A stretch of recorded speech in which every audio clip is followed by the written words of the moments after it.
মাসের পর মাস বোমা মেরে বা সামরিক অভিযান চালিয়ে গাজায় গণহত্যা চালানোর যে বিপুল ব্যয় তা ঠেকাতেই নারকীয় এক ফন্দি বের করেছে ইসরায়েল। একসাথে পুরো গাজাবাসীকে না খাইয়ে মেরে ফেলা। আর সত্যি বলতে কাজেও দিচ্ছে এই কৌশল। ফলে এযাবৎকালের সবচেয়ে দানবীয় ধাপে পৌঁছেছে গাজা যুদ্ধ। গাজাবাসীকে জাতিগতভাবে নির্মূল করার এক নারকীয় অধ্যায় বলছেন প্রভাবশালী ইসরায়েলি গণমাধ্যম হারেৎজের সাংবাদিক গিডিয়ন ল্যাভি। মেসিডোনিয়ার আন্তর্জাতিক সংবাদ মাধ্যম স্লোবোডেন পিকাটে লেখা এক কলামে এই অভিমত জানিয়েছেন তিনি। ল্যাভি বলেন, গাজায় মহামারীর মতো ছড়িয়ে দেওয়া হয়েছে ক্ষুধা। ত্রাণ নামের চলমান ভাউতাবাজিতে খাবারের লাইনে দাঁড়িয়ে যারা এখনো মারা যায়নি তারা মারা যাবে ক্ষুধায়।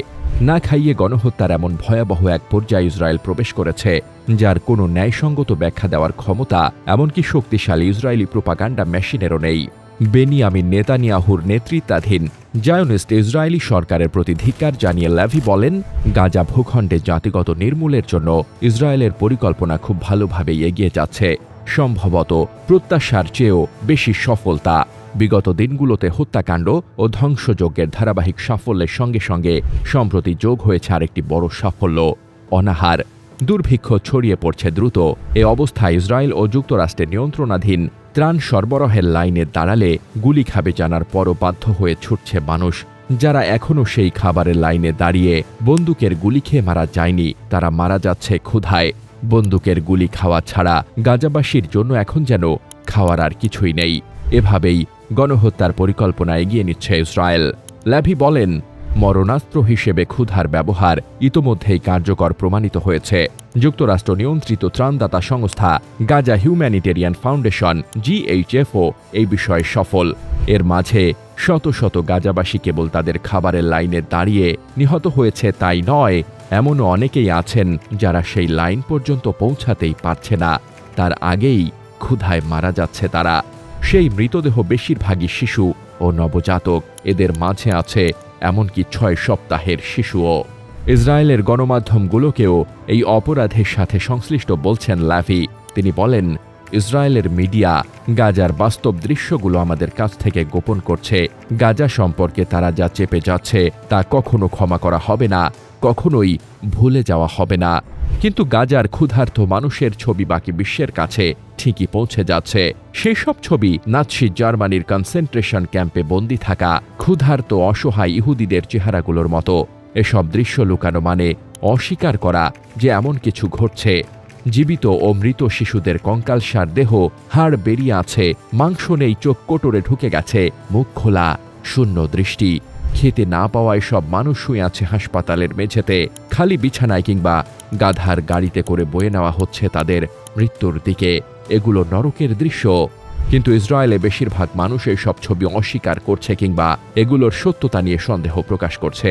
অনেকেই এইসব ছবি দেখে আনন্দ ও গর্ব প্রকাশ করছে। হ্যাঁ, আমরা বর্বরতার এই পর্যায়েও পৌঁছে গেছি, বলেন ল্যাভি। এ প্রসঙ্গে ইসরায়েলি সাংবাদিক আরও বলেন, সরাসরি সমর্থনের মাধ্যমে হোক বা নিষ্পৃহতা দেখানোর মাধ্যমেই হোক, ইসরায়েলিরা ক্ষুধাকে একটি বৈধ ও গ্রহণযোগ্য অস্ত্রে পরিণত করেছে।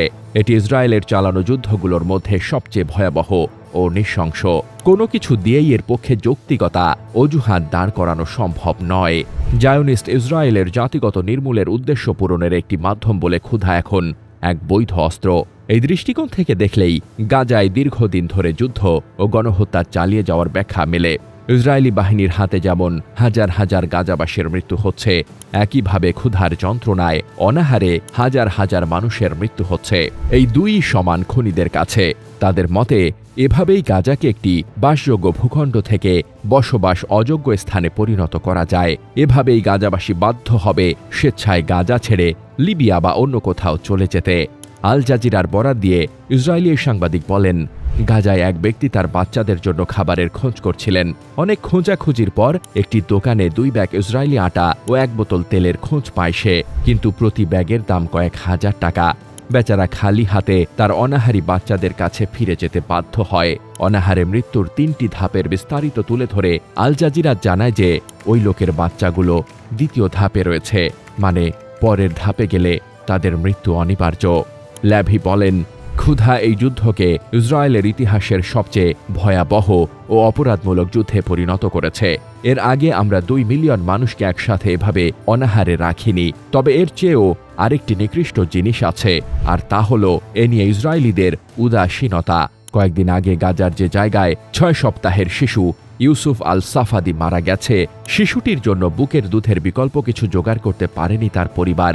সেই সাফাদির মৃত্যুর সময় সেই জায়গা থেকে গাড়িতে মাত্র 1.5 ঘন্টার দূরত্বে ইসরায়েলি চ্যানেল 12-এ ভিক্টোরি কিচেন নামে একটি রান্নার শো চলছিল।